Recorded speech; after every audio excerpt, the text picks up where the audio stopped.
Pada suatu hari, Yonatan bin Saul berkata kepada bujang pembawa senjatanya, "Mari kita menyeberang ke dekat pasukan pengawal orang Filistin yang di sebelah sana."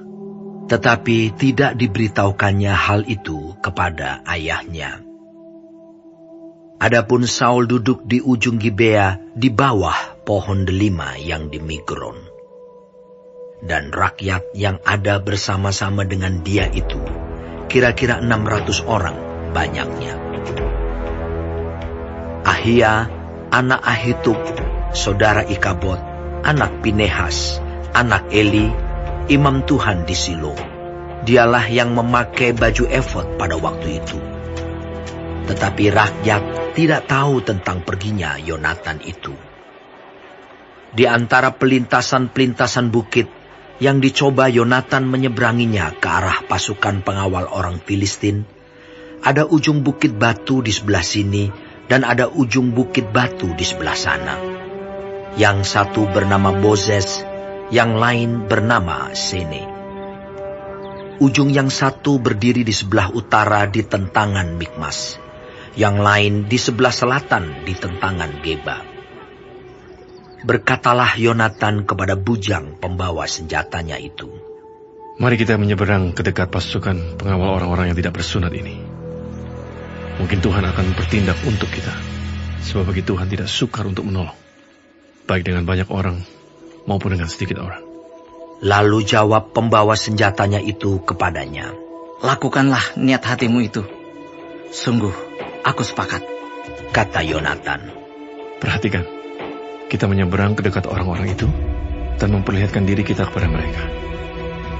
Apabila kata mereka kepada kita begini, "Berhentilah sampai kami datang padamu," maka kita tinggal berdiri di tempat kita dan tidak naik mendapatkan mereka. Tetapi apabila kata mereka begini, "Naiklah kemari," maka kita akan naik.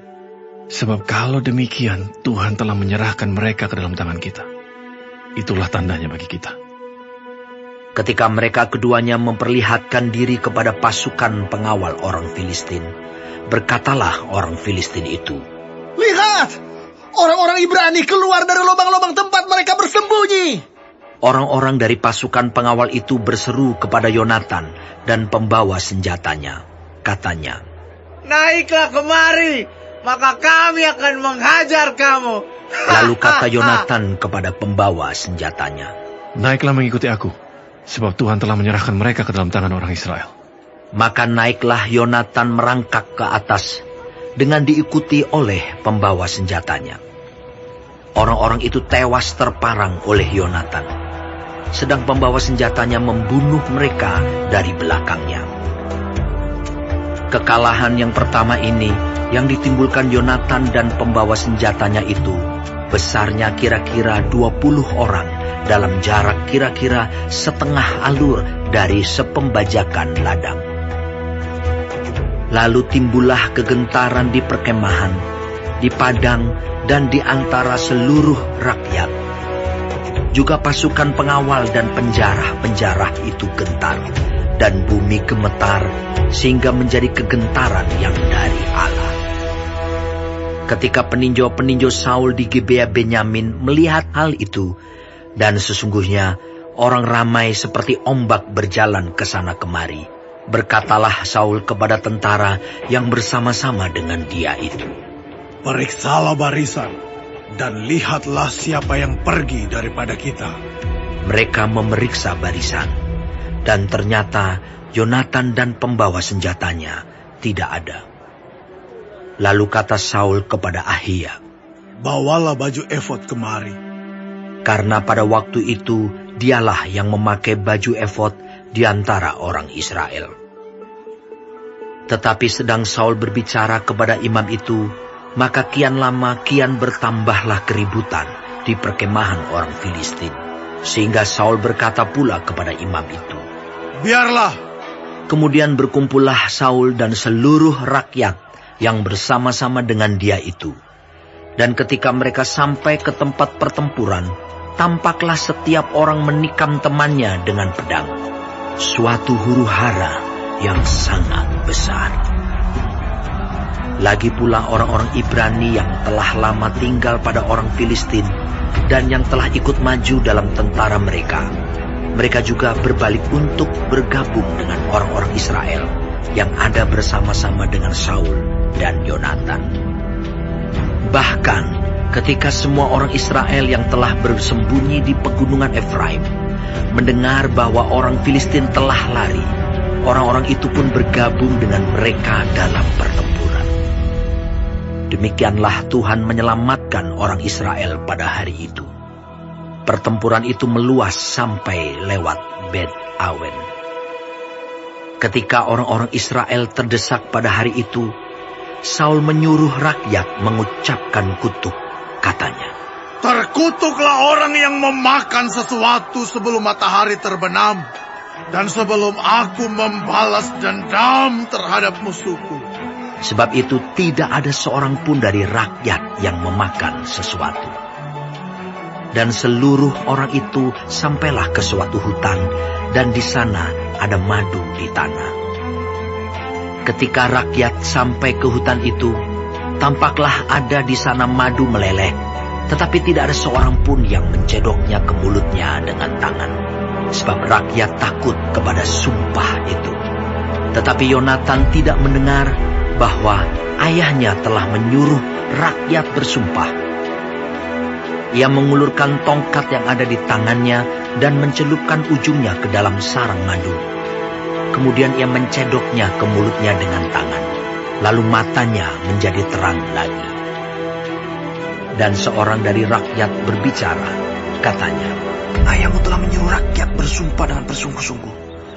Katanya, terkutuklah orang yang memakan sesuatu pada hari ini, sebab itu rakyat letih lesu.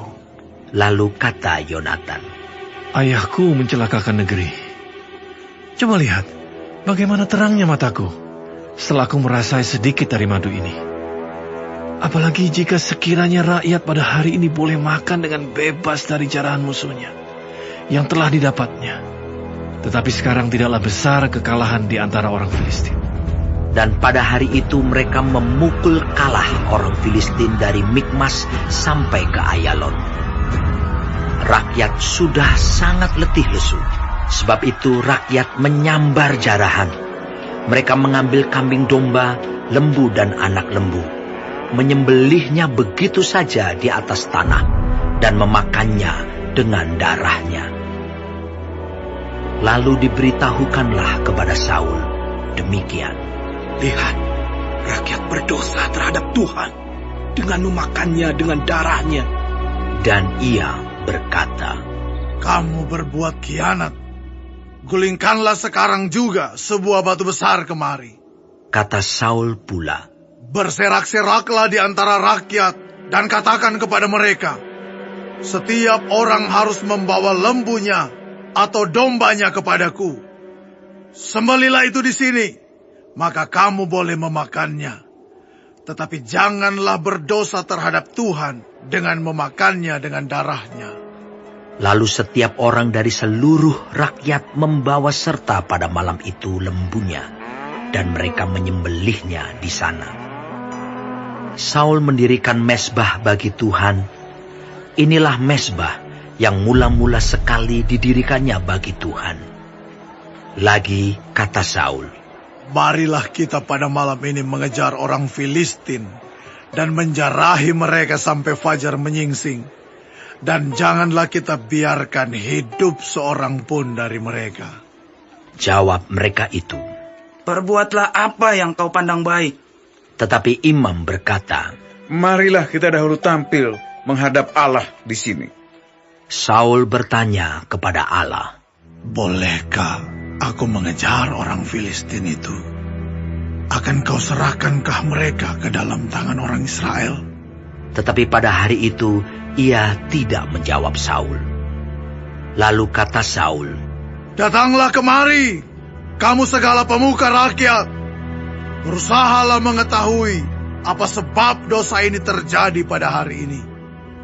Sebab demi Tuhan yang hidup, yang menyelamatkan orang Israel, sekalipun itu disebabkan oleh Yonatan, anakku, maka ia pasti akan mati.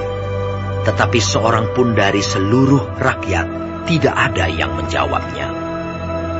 Kemudian berkatalah ia kepada seluruh orang Israel, Kamu berdiri di sebelah yang satu, dan aku serta anakku Yonatan akan berdiri di sebelah yang lain.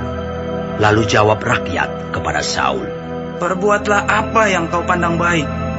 Lalu berkatalah Saul, Ya Tuhan, Allah Israel, mengapa engkau tidak menjawab hamba-Mu pada hari ini? Jika kesalahan itu ada padaku atau pada anakku Yonatan, ya Tuhan Allah Israel, tunjukkanlah kiranya Urim. Tetapi jika kesalahan itu ada pada umat-Mu Israel, tunjukkanlah Tumim. Lalu didapati Yonatan dan Saul, tetapi rakyat itu terluput. Kata Saul, Buanglah undi antara aku dan anakku Yonatan.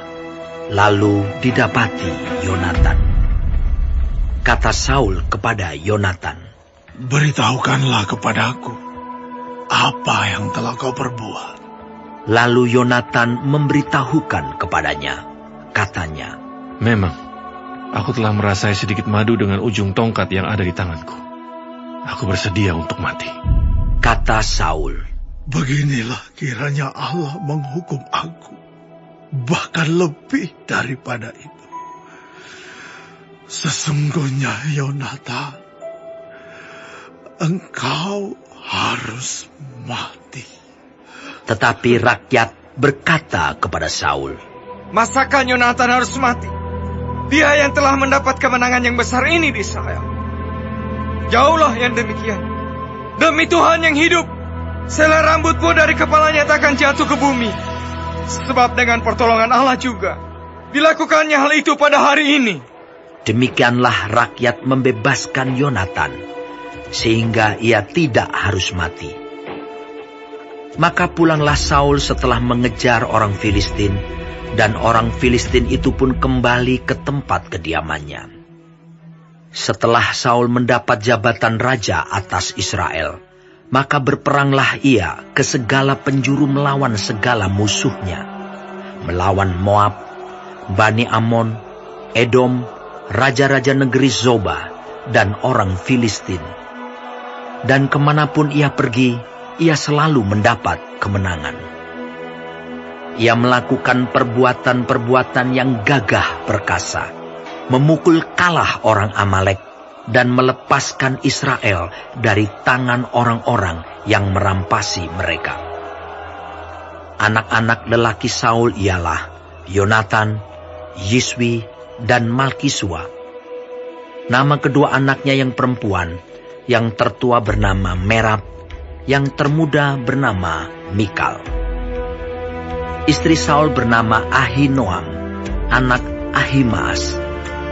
Panglima tentaranya bernama Abner, anak Ner, paman Saul. Kis, ayah Saul, dan Ner, ayah Abner, adalah anak-anak Abiel. Hebat peperangan melawan orang Filistin selama zaman Saul. Dan semua pahlawan dan orang gagah perkasa yang dilihat Saul, dikumpulkannya kepadanya.